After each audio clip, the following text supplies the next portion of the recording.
नमस्कार, बिहार मिथिला न्यूज़ में आपका स्वागत है। मैं हूं मनोज।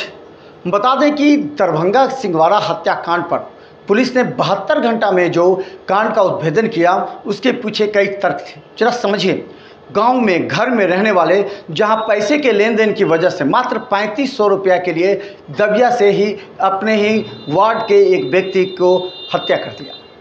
पुलिस ने तुरंत उस कांड का उद्भेदन किया और खासकर सिटी एसपी पहुंचे घटनास्थल पर। उसके बाद आसपास के जो लोग हैं वो बताते रहे।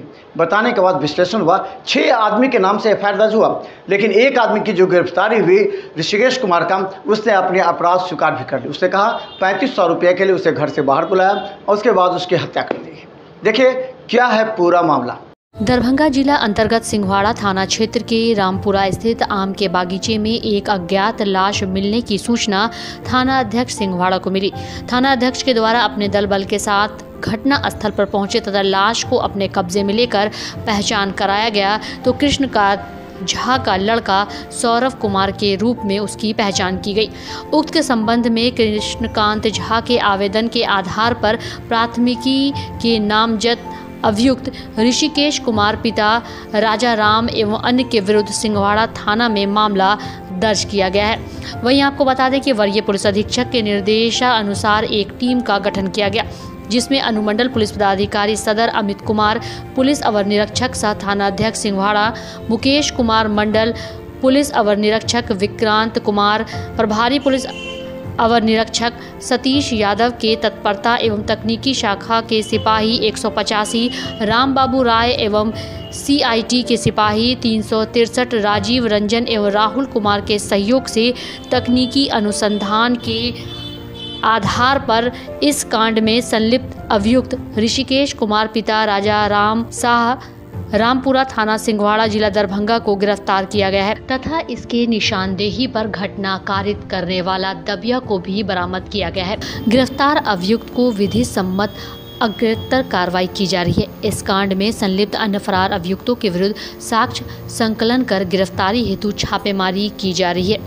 वहीं अनुसंधान के क्रम में एफएसएल मुजफ्फरपुर की टीम भी घटना स्थल पर निरीक्षण किया, जिसमें घटना का मुख्य कारण बकाया 3300 रुपए अभियुक्त के पास बताया जा रहा है, जिसकी वजह से यह हत्या हुई। 13 सितंबर को सुबह में एक लाश मिलने की सूचना जो है सिंघवाड़ा थाना को प्राप्त हुई थी। तो सिंघवाड़ा थानाध्यक्ष अपने थाना के ऑफिसर्स एवं बल के साथ वहां पहुंचे थे और सबका पहचान कराए। तो सबका पहचान सौरभ कुमार कृष्णकांत झा के पुत्र के रूप में वार्ड नंबर 7 के निवासी के रूप में हुआ। इसके पश्चात हमारे स्तर से भी घटनास्थल का निरीक्षण किया गया। एसडीपीओ सदर भी वहां पहुंचे थे।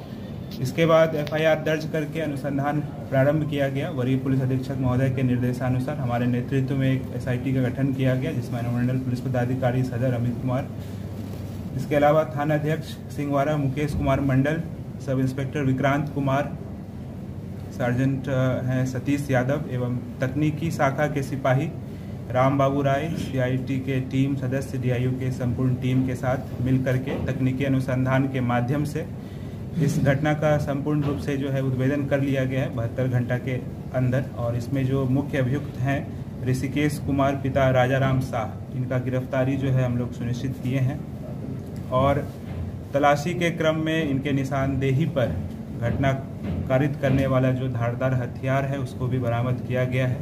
पोस्टमार्टम रिपोर्ट अभी प्राप्त नहीं हुआ है। अन्य बिंदुओं पर अनुसंधान अभी जारी है। घटना का जो कारण है वह यह है कि वादी का 3300 रुपये अभियुक्त के पास बकाया था, जिसका वादी के लड़का यानी मृतक के मांगने के लिए अभियुक्त के पास गया था। तो उसी क्रम में जो है इनके द्वारा एक योजना बना करके जो है धारदार हथियार से जानलेवा हमला कर जो है हत्या को कारित किया गया था। पूछताछ के क्रम में इन्होंने जो है पूर्व में जेल जाने की बात नहीं बताई है, बट हम लोग जो थाना अभिलेख है अगल बगल के थानों से भी जो है हम लोग पत्राचार किए हैं। इस घटना के बारे में इन्होंने अपना जो अपराध है उसको स्वीकार किया है। रहने वाले तो मुझे लगता है एक ही गांव के हैं ये लोग, एक ही वार्ड के रहने वाले, मोहल्ला अलग अलग है, बट जो मुख्य कारण है वही पैसों का लेन देन का मामूली 3300 रुपये का विवाद था, जिसमें घटना को कारित। हत्या के पीछे जो उसने प्लानिंग किया, क्या प्लानिंग की, कितने लोगों से उसने प्लानिंग किया ये हत्या को अंजाम देने के लिए? इन लोगों ने जो एफआईआर कराया है उसमें तो मुझे लगता है कि 6 लोगों का नाम दिया ना टोटल। 6 लोगों को जो है इसमें नामजद किया गया है, परंतु अभी तक जो साक्ष्य मिला है इनके विरुद्ध हमारे पास पर्याप्त साक्ष्य है, तो हम लोग इनको अभी फॉरवर्ड कर रहे हैं और जो कॉल डिटेल्स है वो सभी हम लोग जब प्राप्त कर लेंगे तो बाकियों की संलिप्तता पे भी जो है